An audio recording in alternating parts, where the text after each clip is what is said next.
আসসালামু আলাইকুম রহমতুল্লাহি ওবারাকাতুহু। আজকের বিষয় সেভ। সেভ করার জন্য ফাইল নামক অপশনটিতে ক্লিক করব এবং সেভে ক্লিক করব। করার সাথে সাথে যদি দিস পিসিতে ডাবল ক্লিক করি, যেখানে নিয়ে যাবে, আমরা ব্রাউজে একবার ক্লিক করলে সেখানে নিয়ে যাবে। এরপর আমাদের ফোল্ডার সিলেক্ট করে দেওয়া লাগবে। আমার ডি ড্রাইভের নিউ ক্লাসে সেভ করতে চাচ্ছি। এরপরে আমরা চাইলে এই ফাইলটার নাম আমাদের ইচ্ছে মতো দিতে পারি।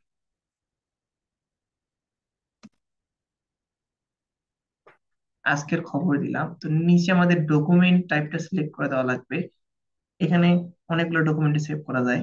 2003 পিডিএফ, অনেকগুলো। তো আমরা প্রথমবার আজকের খবর দ্বারা আমরা ওয়ার্ড ডকুমেন্ট সেভ করলাম। তো মিনিমাইজ করে আমরা যদি নিউ ফোল্ডার ডি তে ক্লাসে যাই, তাহলে দেখা যাবে আজকের খবর নামে একটা ডকুমেন্ট আমাদের সেভ হয়ে গেছে। আমরা দ্বিতীয়বার যখন এসে এখানে সেভে ক্লিক করতেছি, তো সেভ আর হচ্ছে না। যদি আমরা অন্য কিছু লিখেও এখানে সেভ করতে চাচ্ছি, তাহলে সেভ হয়ে গেছে। তো কোথায় সেভ হয়েছে? যেখানে আমরা সেভ করছি সেখানে। তো আরেকটা বিষয় বোঝা যায় যে এখানে আমরা এই ডকুমেন্টটা একবার সেভ করা আছে। দ্বিতীয়বার যদি সেভ করতে চাই, তাহলে সেভ অ্যাজ এ ক্লিক করব। তো ডিরেক্ট আমরা ব্রাউজে ক্লিক করলাম এবং এবার আমরা চাচ্ছি এই ডকুমেন্টটা অন্য নামে সেভ করতে।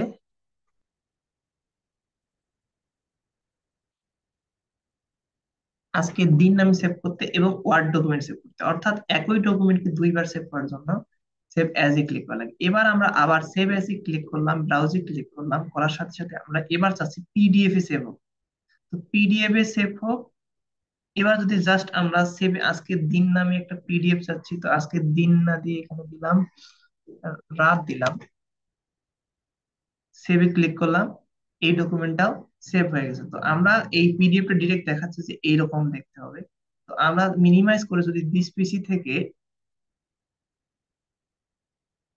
ক্লাসে ক্লিক করে ডাবল ক্লিক, তাহলে দেখা যাবে তিনটা বিষয় সেভ আছে। একটা হলো আজকের খবর, আজকের দিন, দুইটা ওয়ার্ড ফাইল, এবং আজকের রাত নামে কিন্তু নতুন আরেকটা কি, এটা এটা পিডিএফ। আর বাদ বাকি যে দুইটা আছে সেটা হলো কি, সেই দুইটা হলো ওয়ার্ড ডকুমেন্ট। আশা করি বিষয়টি বুঝতে পারছেন। সাথে থাকার জন্য ধন্যবাদ। আশা করি সকলে সুস্থ থাকবেন, সুন্দর থাকবেন, ভালো থাকবেন। আসসালামু আলাইকুম রহমতুল্লাহি ওয়া বারাকাতুহু।